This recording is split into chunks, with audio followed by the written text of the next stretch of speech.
we're going to call to order. So sorry for the delay. It's 3:04 on Wednesday. Hope you guys are having a good day. And as usual, we are going to begin with our attendance. So I'm going to hand it over to Misha for a roll call attendance. I am actually going to hand that over to Miss Ellie Edmondson, who is our Summer in the City intern and will be introducing herself to you here in just a few minutes. Ellie? Hi. So I'll start attendance. John Barber. Here. Thank you. Miss Hillary Brooks announced that she would be absent, so she's absent. Jackson Kane.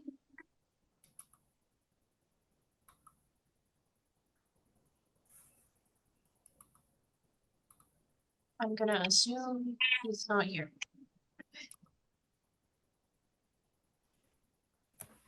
Nancy Carter. Here. Thank you. George Childress. Here. Thank you. John Eldridge. Here. Thank you. Karen Lowe. Here. Thank you. Akeya Maxwell. I'm sorry if I pronounced that wrong. I was trying to unmute it here. Thank you. Christopher Matheson.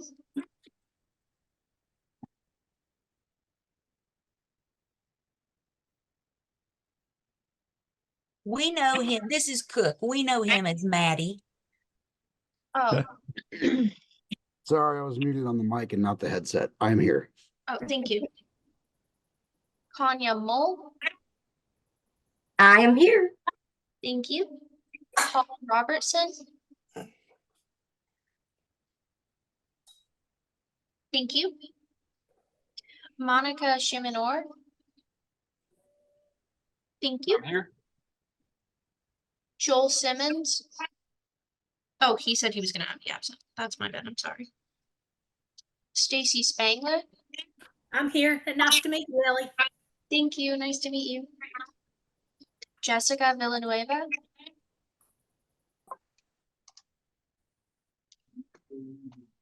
Okay. Nancy Welsh. Here. Thank you. And Lauren Ziegler.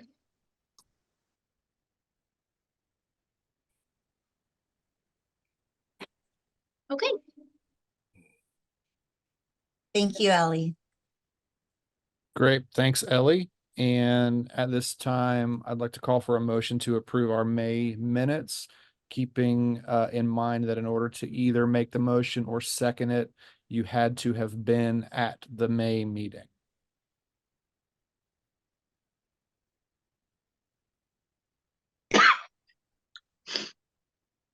So if someone wants to make that motion. This is Welch. I'll motion. I'll make the first motion. I'll second, Maddie. Okay, any opposed to adopting those minutes? Okay, seeing none, the minutes are approved. And then moving along, Ellie is gonna give us a little introduction about herself. We'll turn it over to you, Ellie. Thank you so much. My name is Ellie Edmondson. I'm 17 and a rising senior at West High School. I'm currently an intern at the City of Knoxville Disability Services Office, and I could not be more excited. I'm overjoyed to be able to work here and with all of you. I have a passion for all things making the world a better place, and many of the people close to me have disabilities, so it feels natural that I have ended up here where I can do things to not only better my community, but those I love as well. Although I don't know exactly what my future holds right now, I think this opportunity is an incredible stepping stone to learning what I'm going to do with my life, as it is providing me with irreplaceable knowledge and experience. I am especially passionate and knowledgeable about all things mental health. I don't know as much as I'd like about disabilities that are not within that scope, However, I'm familiar with them and eager to learn as much as I can. Thank you for allowing me to be here. I hope to learn anything you're willing to tell me. Although I'm young, I hope to be as helpful as possible while I'm here and offer a new point of view on topics that you're all familiar with since I'm not.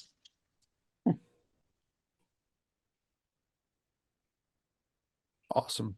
Thanks so much for being here, Ellie. We're excited to have you, and thanks for all the ways you're already serving the city and serving people living with disabilities. I really appreciate it. And on behalf of Cody, we're super glad to have you and glad that you're here. I know you're going to do great things for the Disability Services Office.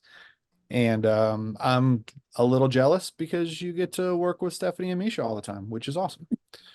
So, okay, before we move into our presentations, we want to acknowledge a couple special guests that we have today. So I'm going to point you out, and then if you would just unmute yourself and introduce yourself real quickly, starting with Kevin DeBose. Hello, I don't consider myself a guest. I am Director of Housing and Neighborhood Development, and I truly have the pleasure every day of working with Misha and Stephanie. So we're on the same team, and I promised that I would make a few of these meetings. And so not only am I here, I've invited my supervisor, who's chief of policy as well. So I'm sure you're going to introduce her next. Absolutely. So Cheryl Ball, if you would introduce yourself. I'm Cheryl Ball. You've already done it for me. I'm Cheryl Ball. I'm the Chief Policy Officer, and I get the pleasure of working more with Kevin, really, than specifically Stephanie and Misha, but pleased to be here today. So thanks so much for the invite. Great. And we've got a few other special guests as well. We've already met Ellie. Robin Marshall.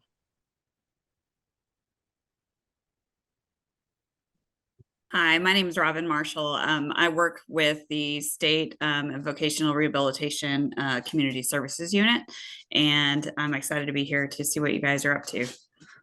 Awesome. Thank you so much and welcome. Thank you. And let's see, who else? We've got a whole bunch of guests today. This is exciting. James Tomerlin. You here, James? He may be running late, but he messaged me this morning, so I know that he'll be here later. Awesome. And Marion Wildgruber, you've been to a few of our meetings, but if you'd introduce yourself, that'd be awesome. Thank you very much. Yeah, I love coming to your meetings. I live in Oak Ridge, and I've been doing a lot with disability advocacy and building up the programs here in Oak Ridge for over the last 4 years, and wanting to collaborate and coordinate with what y'all are doing in Knoxville. So really always happy to be able to join these meetings virtually. Awesome. And let's see, Regis Borsari. I hope I pronounced your name correctly. Yes, correct. Yeah, I'm from South Knoxville and Vestal, and I'm with the Vestal Community Organization. And I like to hear all the wonderful things you guys are doing because I am mobility challenged. Thank you. Great. Love Vestal, by the way. I planted a church in South Knox on Sevier Avenue, right down the road from Vestal. Huge fan. It's one of my favorite parts of the city. Jennifer Dean, if you'd introduce yourself, that'd be great.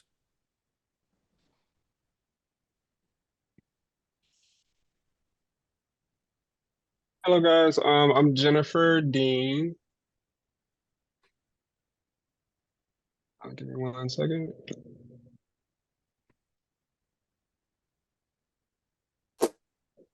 Yeah, I'm new to the area. I live in Knoxville, and I work with the Knoxville Center on Deafness, and I'm on their board. So, but yeah, it's very nice to have the opportunity to meet everybody for the first time. But thanks for having me. Nice to meet everybody. Awesome. Welcome. Okay, and moving along, we are going to head to, I think I got everybody, didn't I, Misha? Okay, I want to believe make so. sure, yeah, want to make sure I didn't miss anybody. Welcome to all of you. We're so glad you're here. This will be a fun one. So, moving along, we're going to go to our first presentation of the day from Maddie Matheson about PTSD. So I'm going to turn it over to you, Maddie. You're up. Okay, do you want to throw up that slideshow or you want me to screen share? If you would like to screen share, I would appreciate it so I can continue taking notes. Okay, I got 3 screens, so let's see how this works out. If it doesn't work out, I can definitely pull that up and screen share for you. I think that might work.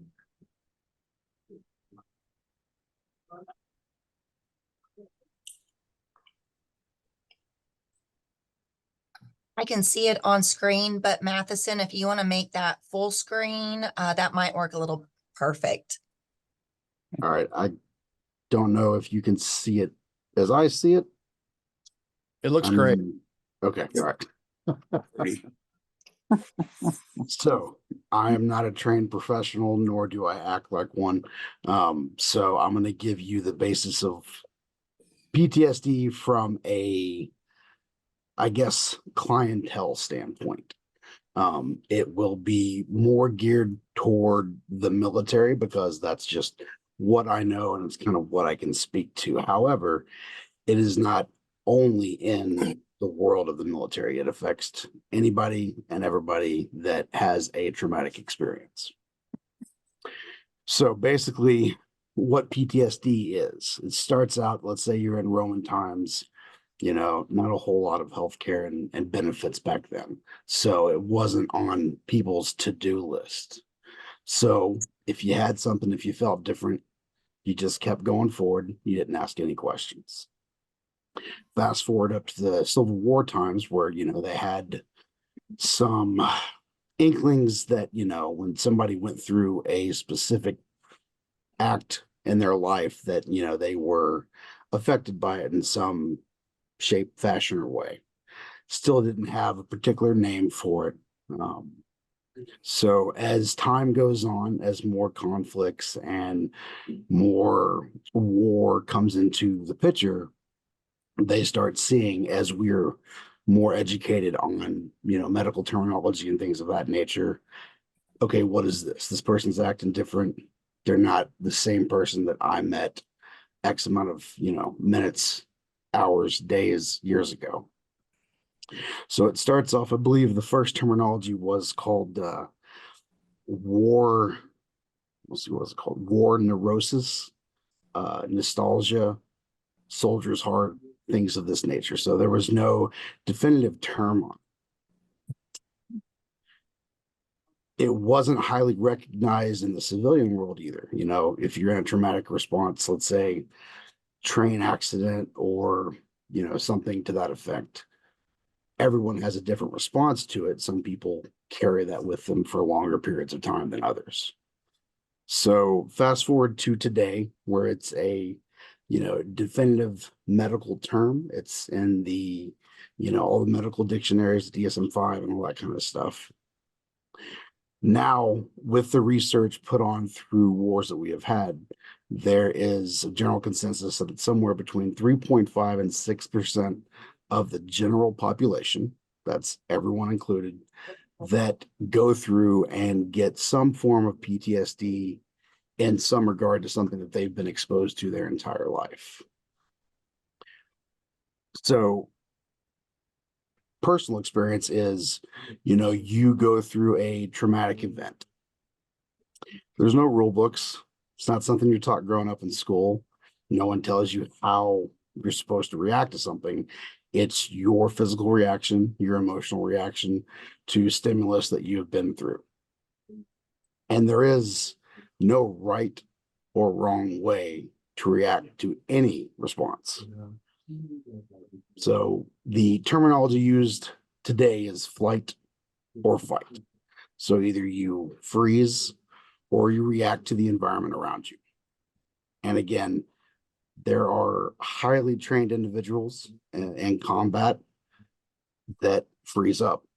They've had all the training in the world, but yet they still freeze up. There are people that have not had any training, react fine to whatever stimulus it is, and do not have lasting effects. So it is still not understood how it affects brain waves and how it gets into the system. So of this 6%, some have a short-term response and some have a long-term response. Again, there are no specific criteria that you have to meet that's going to tell you, hey, this is going to last 10 years or this is going to last 2 years.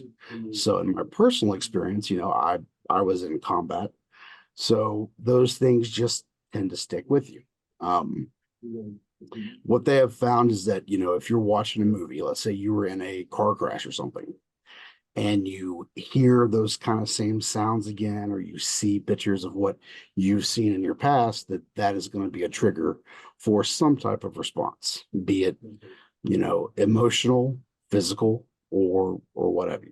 There are people that will see a car crash in a movie and be physically ill from it.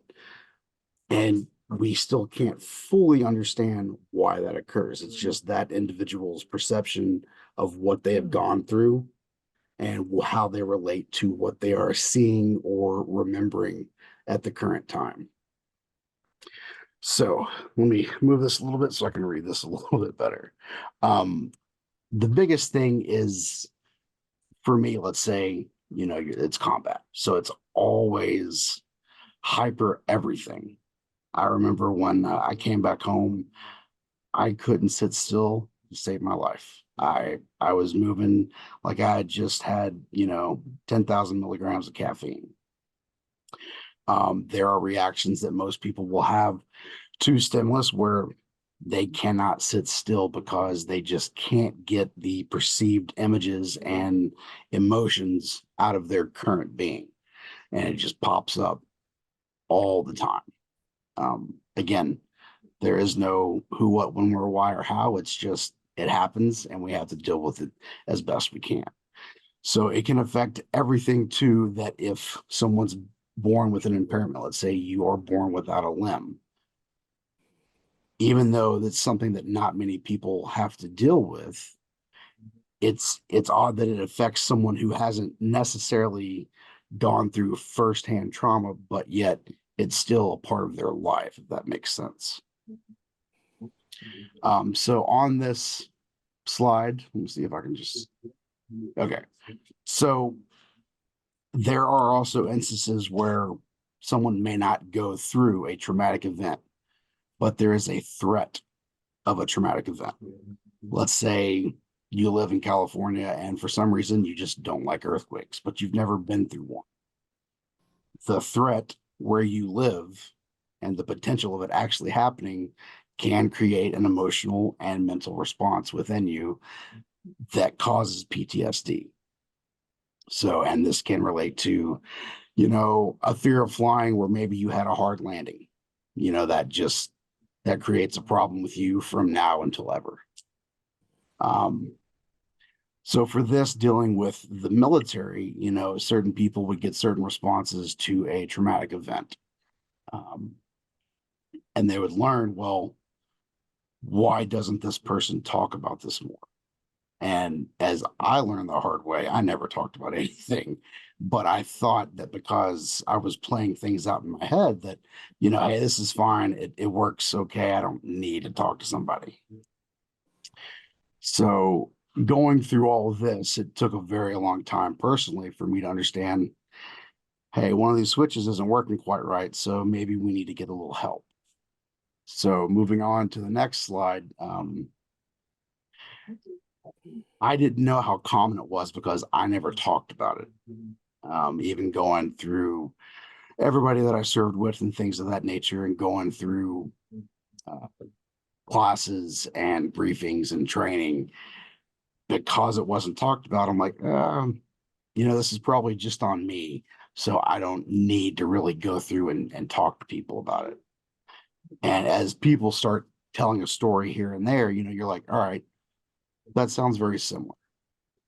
And in a very centralized community like the military, a lot of people have it that you just don't equate that to. So as you were all sitting around talking about, hey, this doesn't feel right, or hey, remember this day, and you see somebody get up and walk away, you start learning that maybe there's other things I need to go to. I think I got my slides mixed up. So on here, there are different treatments. I'm just going to say it took a long, long time for me to actually think about treatment, and even longer to actually go to a treatment. And in a personal experience, I happened to fall through a crack in the VA system where I was in a 18-week long program. And my mental health provider decided that there was a job elsewhere and they quit the VA.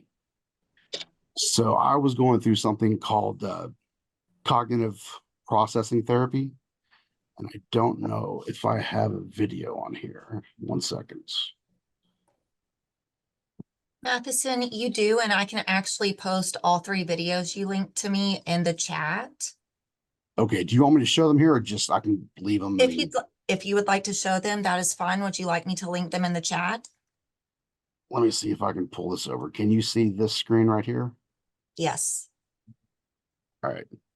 I'm not the most technological savvy person, so excuse me. Matheson, do make Yes, sure ma'am. captions are on, please. Yes, ma'am.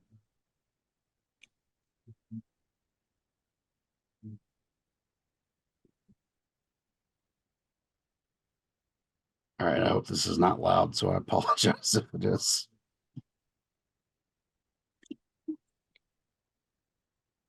Okay, so let's try this.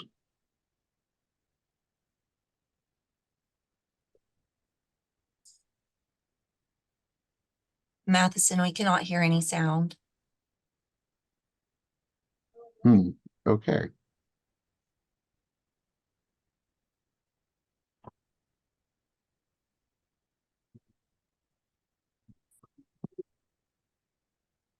And B.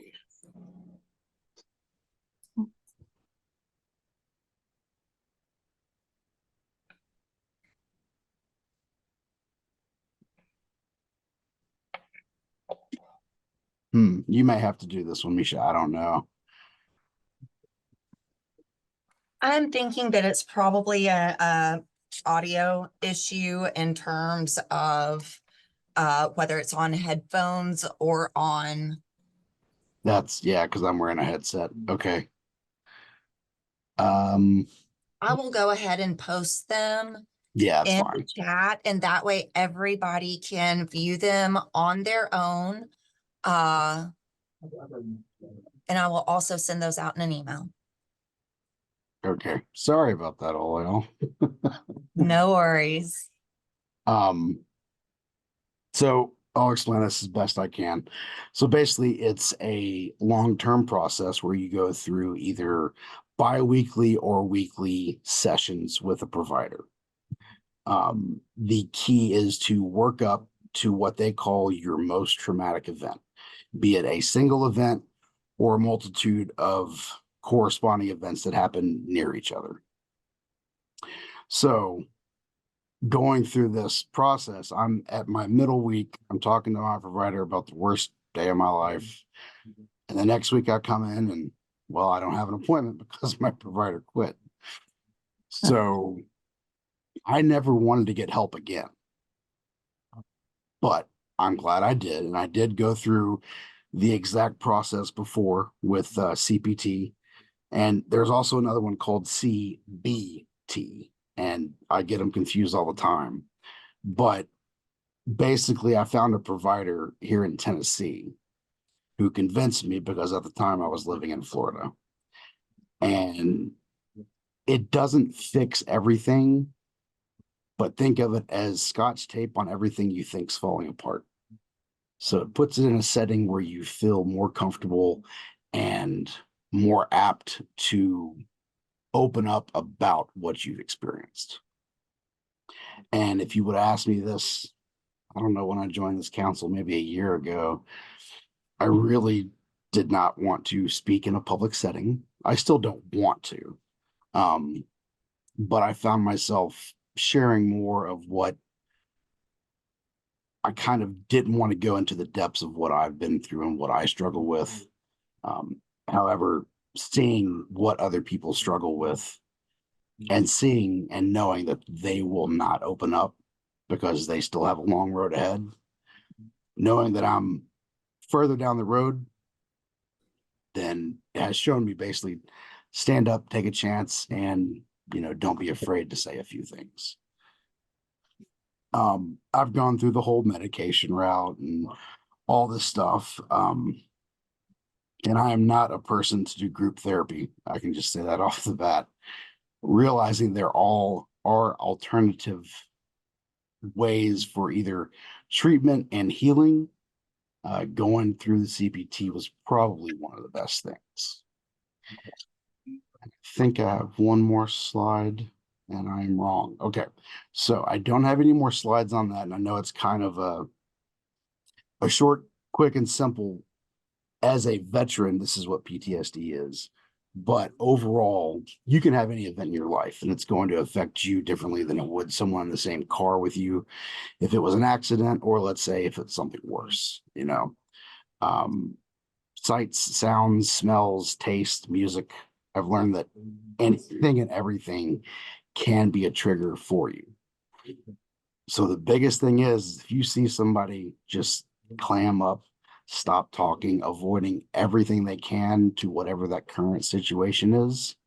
More than likely, they have been through an experience in their life that they're not wanting to repeat, and probably unwilling to talk about. So best case scenario in your world is that if you can acknowledge that and at least be aware of what's happening, you can at least help them maybe feel a little more comfortable just around whatever it is that's happening. I don't really have much else to say, but if there are any questions, I will try to answer them. This is Cook. I Yes, don't have ma'am. I don't have any questions, but I wanted to tell you how much I appreciated what you've shared with us here today. And you wouldn't maybe have had that opportunity, if you want to call it that, had you not been in the military. And I just want to thank you for your service, because that is so important. And we don't always know what hidden or other disabilities people are carrying around. So it takes guts to share one story. And I appreciate you doing that, Maddie. Thank you. Thank you. And in saying that, I mean, I've definitely been on the wrong side where I've completely walked up to a stranger who was visually impaired and could not even tell, and kind of wondered like, well, why aren't you doing this? And then they're like, well, I can't see. I'm like, I'm sorry, I didn't recognize that. Because you see people get comfortable in what shoes they're wearing and they feel more normal, and so they don't feel like an outcast. But as you not having the same issues, you're like, oh, that's I didn't even know.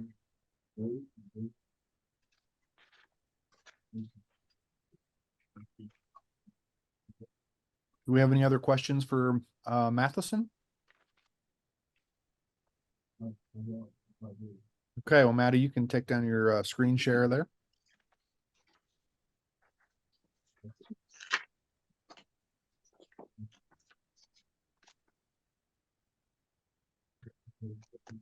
Thank you. All right, that work? Yep. And everybody, if you take a look at the chat, links to the videos are there in the chat, so you can check those out. Those also will be emailed out to the to Codi membership. We're going to move along to our member advocacy segment of the meeting, and so I'm going to hand it over to Nancy Welch. Yes, thank you, John. I'm going to talk about disability etiquette. And some people may think, why do we have disability etiquette? Or, we should know these things. Yes, this should be common sense. However, someone may not have the knowledge or awareness or ever experienced being or helping someone with a disability. And they just may not know how to effectively communicate to assist the person. And many times we just need to be reminded of a few of these things I'll cover.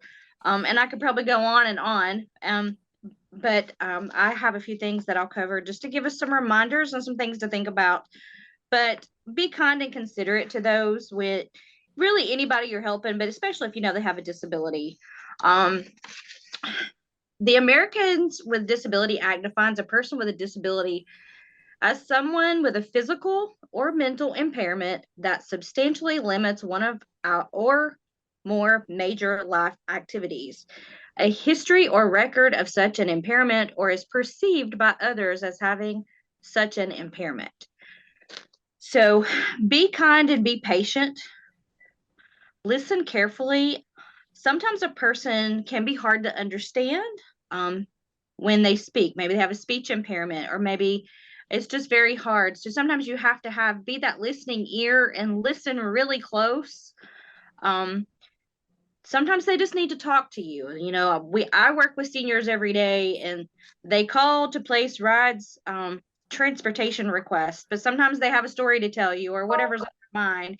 So just be in that listening ear, so they can vent to you or talk to you about whatever they got on their mind, because they're lonely, and just being respectful and just, you know, lending that ear to them. Don't be short or rude with someone. I know we all sometimes don't have the patience, or we've had a rough day, but be patient again and let someone else. If you don't have the patience and you just cannot, you know, fully give your attention to this person, maybe you should let someone else talk to them so that they can effectively communicate. But don't be short and rude, and don't use baby talk. We hear that a lot, but most of us are adults, and if it is an adult, or even if it is a child, but don't do baby talk. You know, that is there again, respect and dignity. There are various disabilities, as we know, that individuals may have, including speech impairments, traumatic brain injuries, as a result of medical events in their lives, or even learning disabilities or developmental disabilities. Some individuals have mobility issues, those communication difficulties, and other impairments. And some individuals may have one disability, while others may have multiple disabilities. So just a basic reminder would be treat people the way you want to be treated. And it's kind of customer service 101 and on a different level, but that's got to go back to that. How would you want to be treated in anything that you do? You want to be respected, and you want to be someone to be kind to you as well. So I'm going to cover a few disabilities, and if I leave some out, there are many, many more correct ways to help folks, and many disabilities I may not get to, you know, cover today. But visual impairments, just keep in mind, if somebody's visually impaired or blind, explain the terrain that maybe you're helping them walk through. Oh, I apologize. Are there steps or curbs? And if so, tell them how many steps they may have to walk up. Are they walking through a doorway or down a hallway? Is there a rug on the floor, or does the flooring change? Does it change from a flat surface to a rug surface? You know, you want to be aware of those surroundings so that they don't fall or trip. Be aware of keeping walkways clear and of obstructions, that you wouldn't like leave packages on a ramp or something like that. And I sent, Misha just sent a chat. I sent a PDF to everybody. It's a helpful resource that also covers this through the United Spinal Association. And then Disability Resource Center also has a lovely brochure that they share with the general public too. When you're helping somebody that's visually impaired or blind, maintain that verbal contact, just communicating to them as you're moving through that terrain or environment. And if they're in their living quarters, or wherever they're reside, or they're used to, maybe it's even their work quarters, if you rearrange the furniture, or if you rearrange certain things, make sure that person is aware of that, because a lot of folks memorize where things are. Explain directions, as you know, you're going to go left, you're going to go right, just kind of so they have a sense of direction of where you're going. and speak directly to the person with the disability. Don't talk, you wouldn't talk to their companion, or you wouldn't speak to the interpreter. You would speak to the person. And I do have a small little quick story to tell you. I transported a lady one day to the grocery store, and kind of like what Maddie said, by looking at her, you wouldn't know she was visually impaired.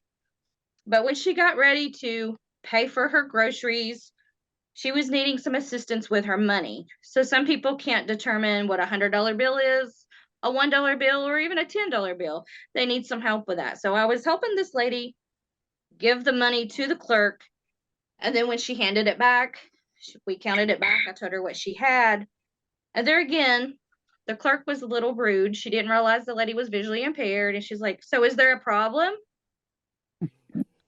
So I said, "Well, no, but she is visually impaired. So I'm trying to let her be aware what her money that she has that you return to her." So a lot of it is customer service. Our folks out there in customer service a lot of times need some additional training because they don't have the patience, or they don't know some of this disability etiquette, how you should appropriately help folks. Hearing impaired, when you're talking to someone that's hearing impaired, and we've probably all had this experience, rephrase rather than repeat sentences that the person doesn't understand. So just state it a different way. And when talking to that person, face that person. Don't stand off behind them. Don't be looking at the floor, because that distorts your speech and they can't hear what you're saying to them. You need to speak clearly. And if you don't shout at them or yell at them, that also distorts your speech and demeans the person. There's ways of controlling the volume of your voice without having to do that. You can carry the volume so that they can hear you better. And then moving on to dementia, speak directly to the person that has dementia and maintain eye contact. Ask one question at a time, so that gives them time to process what you've asked them. And maybe they need to think about it a little bit. Keep it simple when giving directions. There again, rephrase and don't repeat. Listen to their stories and don't correct them. If you've ever known someone that's had Alzheimer's or dementia, a lot of times their stories get a little distorted. They're not exactly the truth. But let them because if you correct them, a lot of things can happen. They can get combative. They can get argumentative. So just listen to their stories, however they tell it to you. And moving on to wheelchairs. If someone is a wheelchair user, don't ask the wheelchair user to hold things for you. I mean, they got to push their wheelchair, and that's their form of transportation and how they move about. But don't ask them to hold stuff for you. When you transfer someone from their wheelchair to a sitting chair, like say their bed or the recliner or the couch, make sure the wheelchair or other equipment that they may be using, in the absence of someone, if they're left alone, that they are able to reach that equipment or that wheelchair so they can get up and move if they are by themselves. Do not block curbs, doorways, or ramps to entrances to buildings. Keep those clear. Step around the counter to help someone in a wheelchair if the counter height is too tall. We've talked about this several times in some of our other meetings here with Codi. Moving on, service animals. Service animals are not to be petted or touched. They are a working animal and performing a task. They should be trained and well behaved, and they can be asked to be removed if the dog is out of control. Some may have a vest that identifies them as a service animal. However, some may not. There is a difference of a service animal and an emotional support animal. And you can ask these questions. Is your dog a service animal? Is the dog a service animal required because of a disability? And then what work or task does that service animal, has it been trained to perform?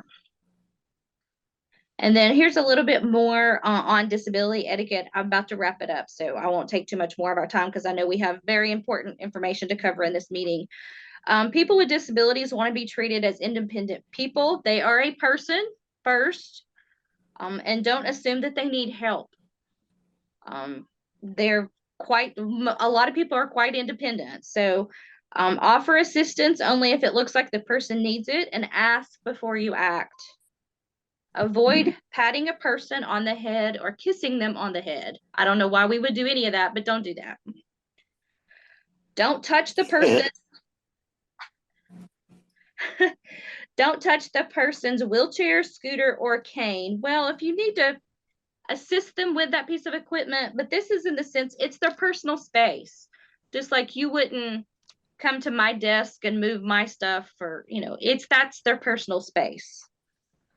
Always speak directly to the person with a disability.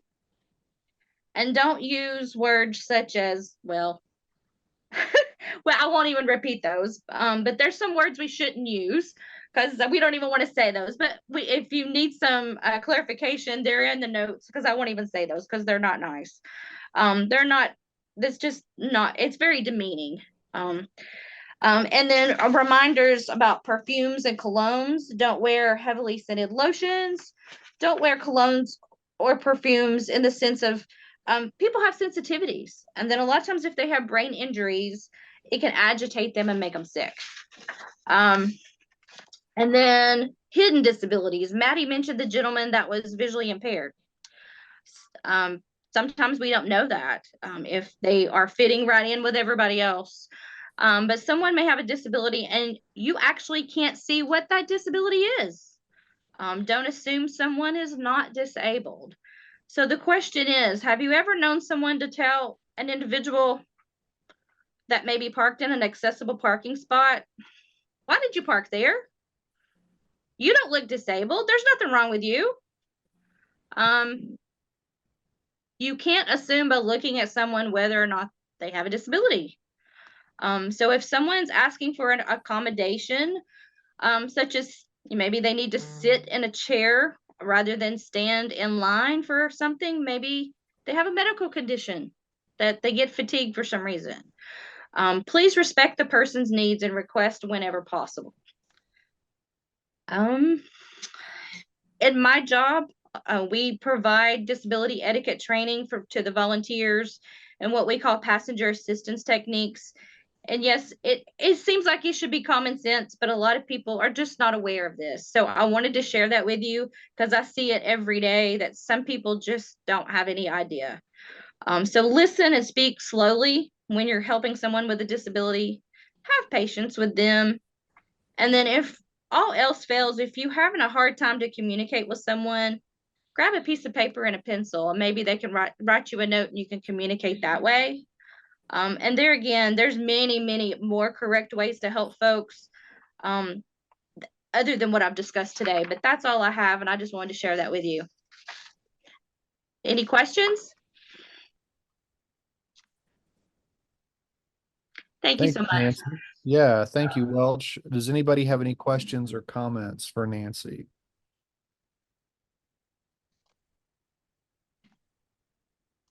That was great. Thank Okay. you. Let's move along. Coming up next, we've got our committee reports, and we're going to start off with bylaws, and I'm going to hand it to Misha for that. All right, and it's the moment you've all been waiting for when I speak for way too long. So Bylaws Committee met on May 30th, and as you all know, we recently went from having one overarching bylaws document to having an executive order, which would not typically be changed by Codi, and a second bylaws document that Codi may change at will with the approval of the mayor. The last time bylaws changes that were recommended by Codi were approved was in 2019, with the exception of when we took out and city council in 2021. And all changes since then have been compiled into one document. All reference to city council was removed, and most verbiage contained in the executive order has also been removed. The document that I created outlining all these changes is 20 pages long. However, after bylaws committee voted to approve the changes and present them to the full Codi body for voting, I sent a copy up to the law department when I was informed that the city's disability programs are currently being reviewed by outside counsel and the University of Tennessee Municipal Technical Advisory Service, or MTAS, and that changing bylaws while the review is ongoing may complicate the process a bit. So due to the amount of time and preparation spent on bylaws changes and the bylaws committee voting to present the recommended changes to the full Codi body, I have sent the documents that include the executive order, the current bylaws, the bylaws movements, and the 20-page bylaws modifications document for members to review over the next 30 days. Once the full body has had time to look over the modifications and vote on them, I will add an agenda item to the regular meeting in July to discuss and vote on approval. However, once approved, it will either be held until the outside counsel and MTAS review is complete, or until information is given that these changes can proceed while the review is ongoing.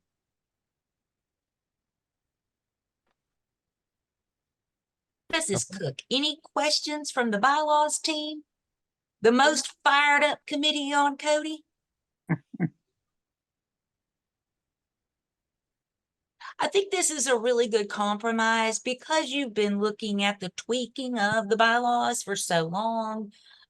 This will get you closer to making those final changes. And then, of course, law will work with us if there should be any additional changes once the MTAS work has been completed. So. Great. Thanks, Cook. Thank you, Misha. Any other comments on bylaws before we move on? Okay. Well, let's move along. Up next, we've got membership. This is the fun one. So Misha, I'm handing it back to you. All right, this is you back again. So membership conducted 3 additional nominee interviews on May 13th, making a total of 8 nomination interviews for 6 seats. They did meet again on June 5th. Members rolling off after this month are Monica Shimon-Orr, who will be completing her 2nd term with us, and Jessica Villanueva, who has declined a 2nd term to focus on additional work responsibilities and her family. We will be voting on 2nd terms today, and then we will be voting on officers, and then we will be presenting nominees and voting on them as well. For 2nd terms, the members that we have up are Barber, Childress, Lowe, and Welch. Okay, and the way this works is I need someone to make a motion to vote, and we're going to vote for everyone at the same time. So we're correct, Misha. This is an all for yes or no. So we're going to vote for Barber, Childress, Lowe, and Welch approving a 2nd term. So I need a motion. Well, with the caveat that if anybody has any heartburn about any of this, please speak now, and then we can do a roll call vote on the individual members, and that applies for 2nd terms, chairs, and nominations. John, this is Mull. I'd like to make the first motion for the 4 individuals to be approved for a 2nd term for the Codi body. Great. Thank you, Mole. Does This anyone? is Spangler, I will second. Thank you, Spangler. Really quickly before we vote, does anybody want to say anything about those? I see Monica's hand up, so I want to recognize Monica. I'm sorry about that. I was looking for a way to vote. That was the reason why I was playing with the emojis. So that's what I'm trying to do. Forgive me about that. Excuse me. I don't really have a question. I was just trying to have a hand up to say yes. That's okay. That's okay, Monica. We will forgive you since you're on your way out the door anyway.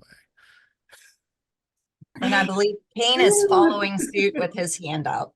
Yes, Kane, did you have something as well, or I just wanted to state I was here for the record. So gotcha. we're going to add you to the roll call attendance. Thank you. Okay, so we've got a motion and a second to approve the second terms for those 4 members, Barber, Childress, Lowe, Welch. Is anyone opposed to approving that? Okay, seeing none, that is approved. Moving along, hand it back to you, Misha. Okay. So for officer nominations, we actually have 1 nomination for each officer position. Karen Lowe is the nominee for chair. Nancy Welch is the nominee for vice chair, and Stacy Spangler is the nominee for secretary. Unless anyone on at the moment would like to self-nominate, we can go ahead and do a motion. And we'll do this one the same way we did the last one. We're going to vote for the entire slate. If that's not what you want to do, now's the time to speak up about any of those positions.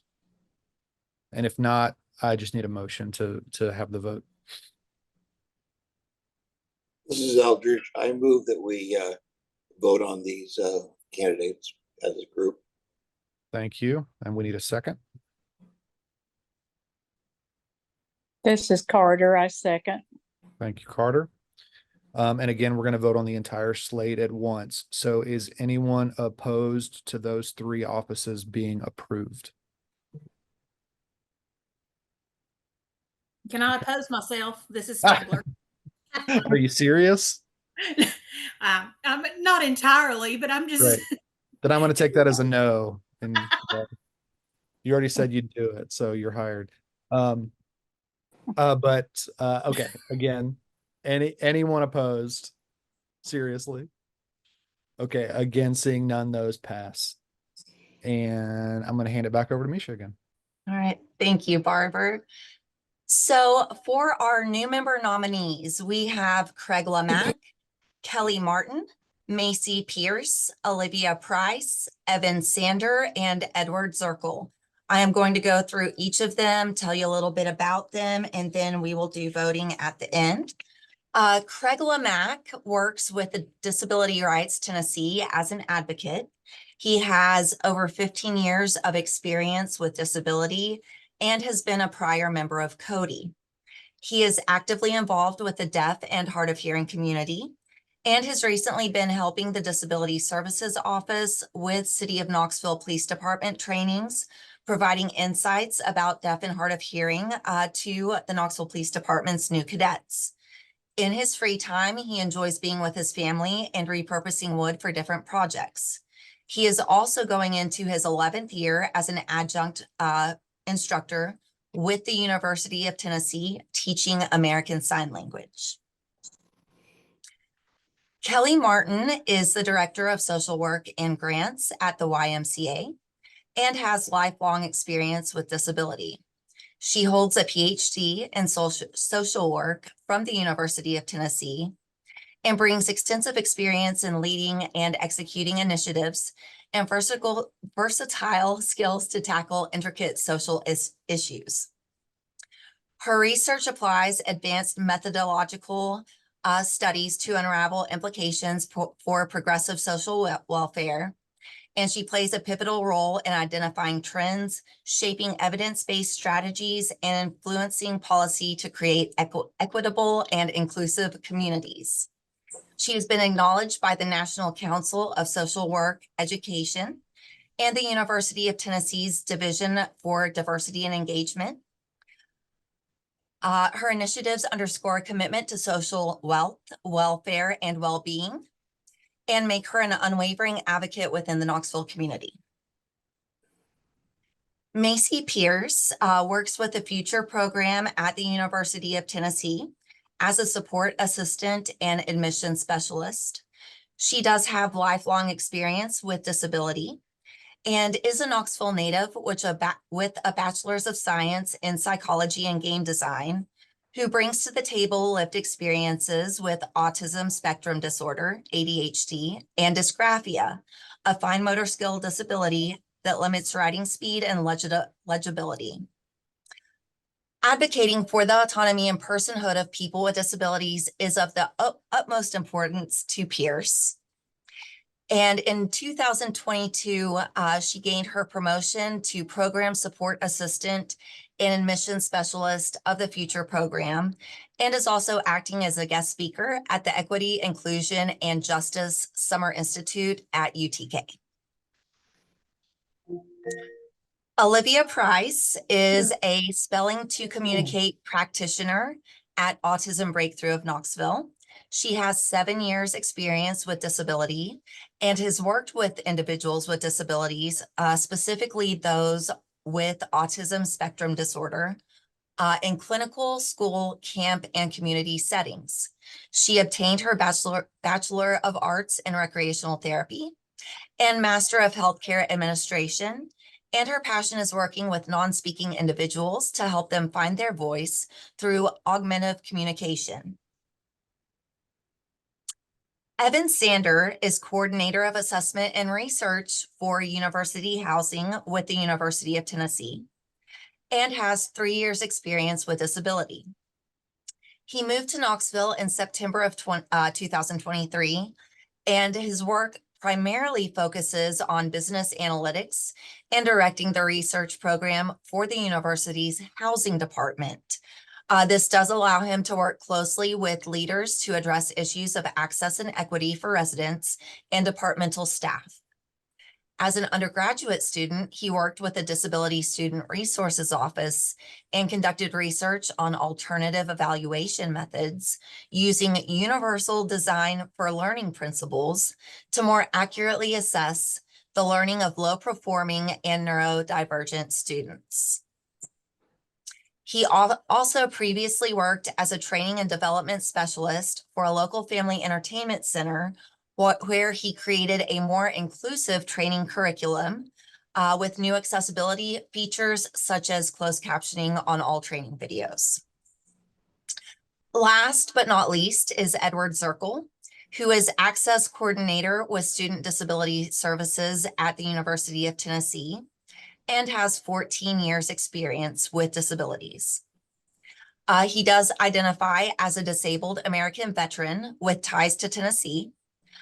Though he was born in the Philippines, he was raised in Maryville, Tennessee, and has spent most of his adult life serving in both the Navy and the Army.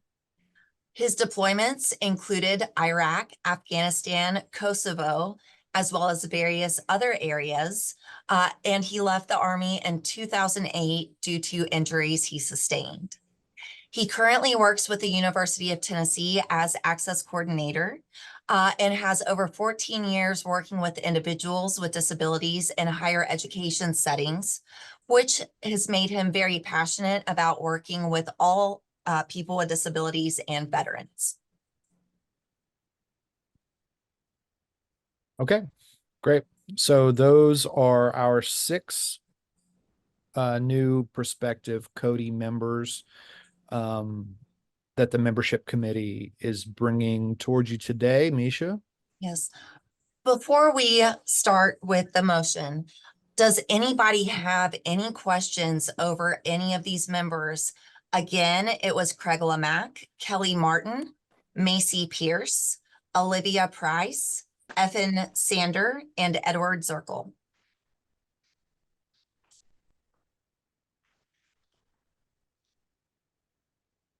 Okay, back to you, Barbara. Great. Okay, so we'll do this the same way we've done the others. We need a motion to approve the entire slate. Unless there's any objection to that. Welch, you got your hand up? Yes, I have a question. Okay, never mind. There's 6 seats. Sorry. I saw that there was 8 nominations, but 6 seats. Never mind. 6. 6 seats, 6 nominees. Yeah. Okay. Never mind. Thank you. So again, at this point, we just need a motion to approve the nominees. This is Maddie. I'll make a motion. And Okay, I said Carter. Great. I heard a motion from Matheson and a second from Carter. Correct. Thank you. And so at this time, anyone opposed please say nay. Okay, seeing none, the slate is approved. Sounds good. It's a great bunch, guys. You're gonna love them. Cook. This is Cook. I just wanted to say, first of all, Monica, you have been a great asset to this body. We're going to miss you when you roll off, but I'm not going to miss you because you too have been. Now, let me finish before you cry. I'm going to be seeing you on June 21st when we do some more training for KPD recruits. And then the ones after that and after that, because now you're in the family, in the fold. So you're always going to be a part of that with myself and Craig. And I also think just the slate of the 8 individuals that came in has been phenomenal. This happens on occasion where we do a who's interested, a welcome call. You guys are so great to recruit folks and let them know about Codi and what all we do here, that people want to be a part of this body. And it's super important because we've always tried to keep diverse interests, diversity in disability, diversity in areas of profession or study. And this is probably one of the most diverse groups of nominees I've seen in a really long time. So it's really fascinating the way Codi has grown and just continues that reach throughout the community. So great job, everybody. Great nominees here. Awesome. Thanks, Cook. Okay, we're going to move along to our transportation committee report. So I'm going to hand it back to Welch. Okay. All right. We Our met. new vice chair, Welch. Yes. Well, thank you. We met this week on Monday, June 10th, and we discussed some updates with CAT, Knoxville Area Transit. They are moving right along using their new transit app for new mobile ticketing. They did implement some service increases in April, and those are going well. And be on the lookout, their CAT Reimagine project, where they've got a new network. It was approved in April, and that is slated to go into effect August the 26th, 2024, just a couple of months away. And the new detailed routes and schedules are online for review. So if anybody's interested in what that's going to look like, it is online. We also discussed the Mobility Plan 2050, which is the long-range transportation plan for all modes of transportation 20 years into the future. They are updating and in their second and third phases of public meetings. They've had public meetings in November and February. So there'll be more public meetings this summer. And public feedback is also available online at their website with a survey and an interactive map. And then there's a survey of the feedback they've already received. And those updates are underway. Their website was down the other day. I'm not sure if it's back up yet or not. There was also discussion about the downtown parking study that was recently done by the city of Knoxville hired consultants to do this parking study. And this consultants come back with some suggestions on hiring more staff, also recommending charging for parking downtown and limiting free parking and possibly increasing the prices of parking. These are merely suggestions from the consultants. So there's no plans for the city to implement that as of yet. Just wanted to share that as part of our transportation report.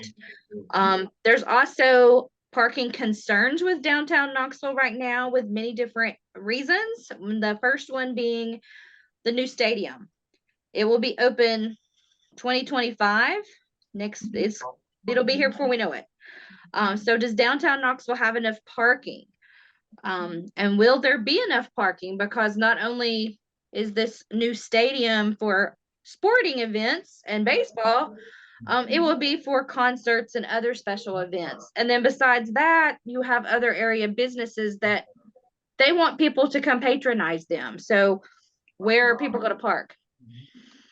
So, and from our understanding, it is a multi-use stadium. So not only is it going to be for these events and sports, but also we were told that there's going to be businesses and apartments within that stadium. So this is very interesting. And then there is the Downtown Merchants Group, which is business owners. They also created a survey, if you recall, that it was very similar to the one the city of Knoxville done. So it created confusion for many folks because they have concerns about parking. And like I mentioned before, their interest of their businesses, where are folks going to park? Are people still going to come to my business and patronize me? Is it going to affect my business?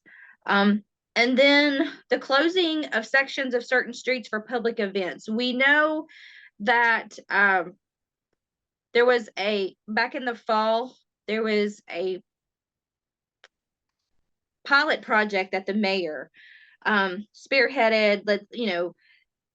They closed certain sections of Gay Street just to kind of see how the public would react to that. Well, when you close those certain sections for public events, yes, it allows for more walkable areas and for more pedestrian friendly. However, it's taking the parking away. So, and I've noticed like last week, it was First Friday, they had an event downtown, the same thing, similar. So just kind of keep your eyes out on that because that may be some coming things for certain events that may be happening around the city. There was an event called Open Streets that was put on and hosted by Bike Walk Knoxville. And it's helping the city's efforts to make the city more walkable and pedestrian friendly. So there again, they closed a certain section of the street down along North Central in the Happy Holler area, and they made it a public space so that people could walk, they could bike, they could enjoy vendors, and then just enjoy a family time. But the streets were closed, so you had to take a detour if there was somewhere in that area you really needed to get to. So it causes a problem for parking, or it causes a problem on trying to get to where you need to go if you're not aware that those events are going on, or if those streets are blocked. And then Advance Knox is the growth plan. Their growth plan, it's the new comprehensive land use and transportation plan. It finally got approved, and they have a land use map that will designate where certain types of development can be built. And it aims to slow rising housing prices and preserve the natural beauty of the county's rural areas. So they have a website as well, but I believe it was on update. And then the last thing that we talked about a little bit was the Washington Pike corridor, which covers Washington Pike over near where Target is and over in Greenway Drive. There's going to be some improvements made to that area to improve traffic flow and safety.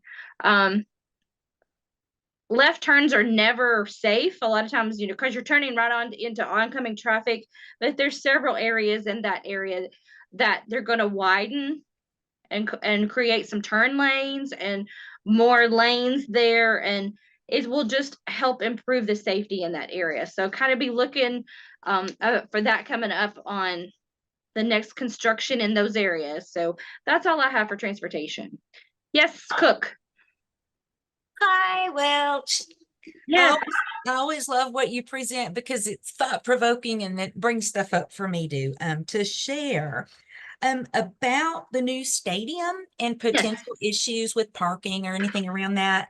After the meeting the other day, I emailed, it's just Knoxville Stadium at knoxvilletn.gov and said that the mayor's council was interested in looking at the opportunities that the multi-use stadium is going to be bringing. They would love for somebody on the team to present to Codi just an overall picture of the plan, the accessibility, and allow Codi to offer some input. And let's see here. I also mentioned things that you all have talked about sort of frequently. Disability and senior communities benefit from more parking that is minimally required. There's a growing number of people who benefit from a sensory room when it is needed, and that there is also a statewide push for installation of adult-sized changing tables. So I've let them know that you all meet on the second Wednesday of the month at 3, and that they're welcome to, if that doesn't meet their schedule needs, we can always have a special meeting, because I know it is super important. Just like with Suttree Landing, in the convention center, and even the renos that took place to the Tennessee Theater 15, 20 years ago, having this body's input always leads to a much more accessible and inclusive venue or activity.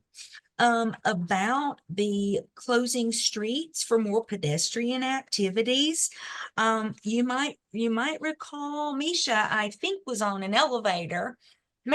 American Cannon got on, and she asked Misha to reach out to Codi and just see, would you guys be willing to go down there, try that? It was a pilot project, try it out and see what you think and give us some feedback. And we did. And while I understand, yeah, it is a concern. If you close a block or two, you might be, removing 8, 10, 12 on-street parking spaces. But what I'm wondering is, for the next one, if some of you could make it down there, and just take a look, could we do any better signage?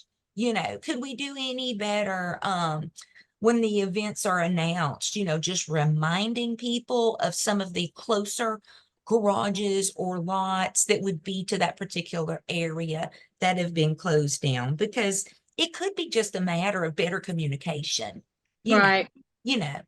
And frankly, I love the oh gosh, the open streets activity. It just, moving it around to different places in the city, that Bike Walk Knoxville has done.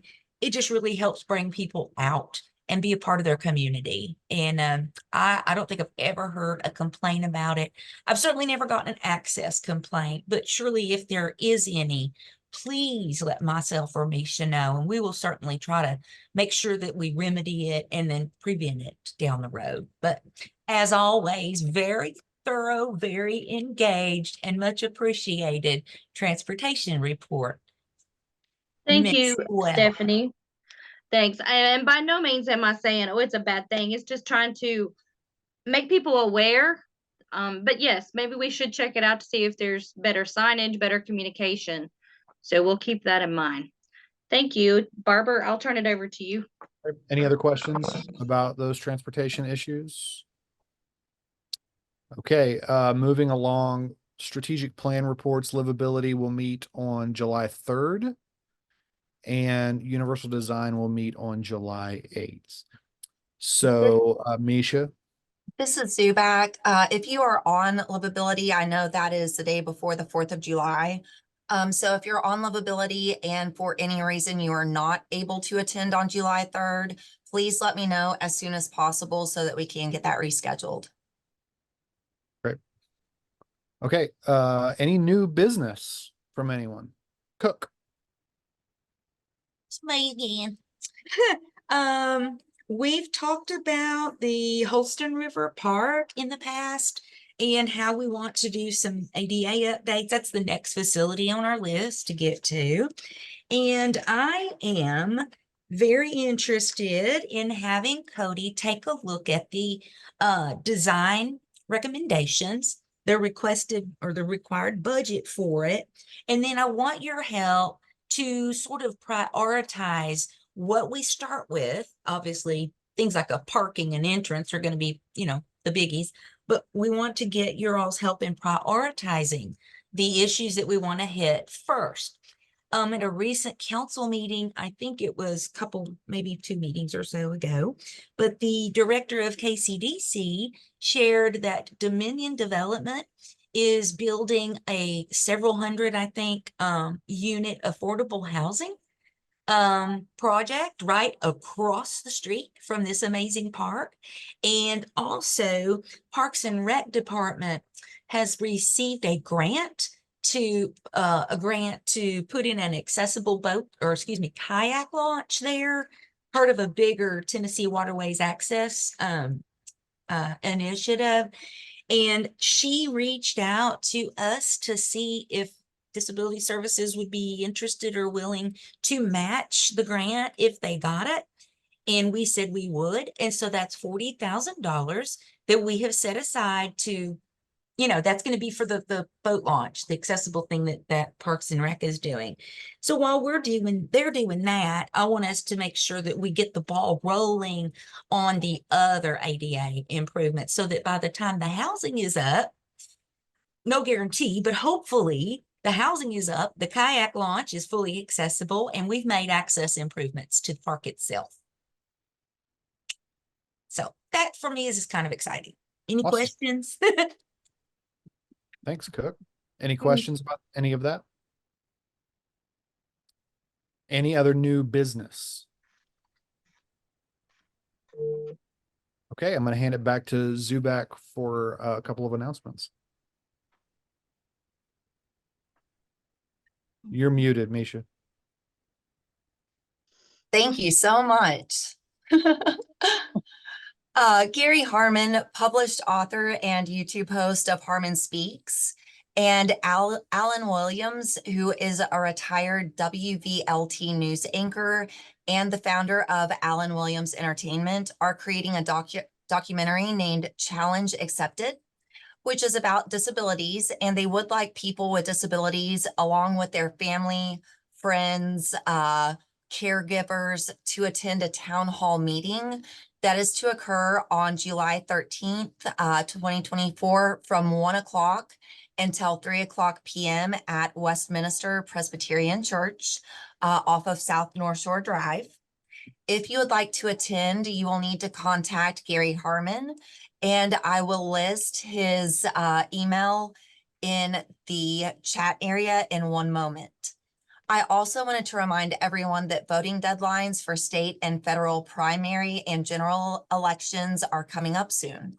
Voter registration needs to be postmarked by Tuesday, July 2nd.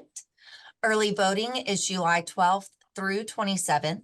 And absentee ballot request deadline is on July 25th with Election Day, August 1st. Voting includes U.S. and Tennessee seats for the House and Senate, as well as any vacant state judicial offices. This is Cook. And there's another little election for the president. Just FYI. Hadn't heard about it. No social media attention on that one. Okay, does anyone else have announcements? And also at this time, this is the public forum segment. So if any member of the public would like to call anything to our attention or speak, now's your chance.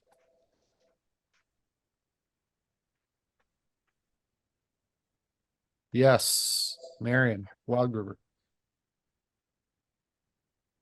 There you go. You're muted.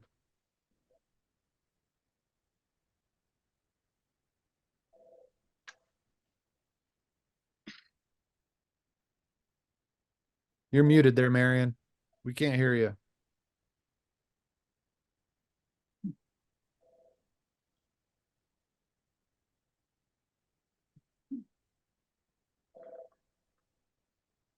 There you go. Oh, thank you, John. I couldn't find the mute button. Thank you very much. Man, I wish I lived in Knoxville so I could apply to this group. I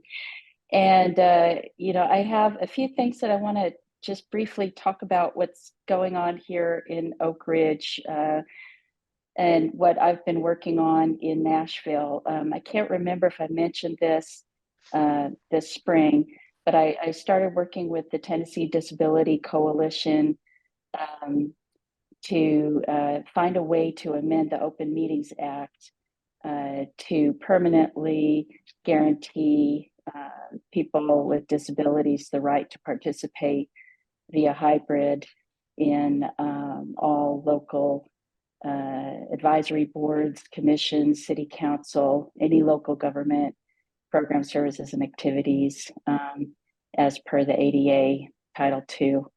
And there are other states that are working on it. Massachusetts has an amendment, a bill that is already in the legislature that's written up that we can use language from. Michigan has already sent it through their attorney general. Nashville had a lawsuit by a woman on an advisory board that the city of Nashville and Davidson County had to settle, but because it wasn't settled in court, it was out of court settlement, there's no precedent. So that's something that I'm hoping, we can build a coalition around doing in the next few months before the next legislative session. So more on that to come. Mary Ann, this is Cook, and I appreciate you bringing that up. That has actually come up here as well. And I know. and I will let you know that our law department is fully aware of this, and our communications department is fully aware of this. And we have already worked with one individual to have access to a public meeting. It was wild. It was a city meeting held in a county facility, and it was about the Washington Pike TDOT state project. So on an individual basis, we're trying to work that out, but we're also looking at that as just as a general policy issue. So I appreciate that other states have done that. And if you could send us the language from Massachusetts or Michigan, that would be helpful. I will. And, I looked into this 2 years ago. You and I talked about it, Stephanie, when Codi switched to the mayor's council. And I accepted that it could be done on an individual basis, but I don't accept that the burden should be put on the individual. So I'm fighting to get it put in to the Open Meetings Act itself. So that's a personal and thing that Carol Westlake at TDC and I have been working on, and there's a lot of people interested. Another thing I didn't hear with the committees, but of course, we need a lot of other people, and that's why I'm bringing it up with you all. League of Women Voters and other folks are very interested as well. In the committees, I didn't hear anything about technology or anything like that. I don't know if you have a committee for that. I'm in a group out of Houston dealing with technology for blind and visually impaired. And they got their start in an Apple store, doing workshops there and having their group meet there. And I just wanted to say, if anyone's interested, if it would fit at all with you all, I did get information on how the Apple store at Westtown Mall has a program for all 5 of the disabilities that they address with their accessible software, that they will offer workshops for any groups as long as there's at least 3 people that show up. And so I want to start doing something with that. And I just wondered if that was anything that would fit with what you all are interested in doing. I could talk to someone in your group about it further. Does that fit with anybody's interest there to work with?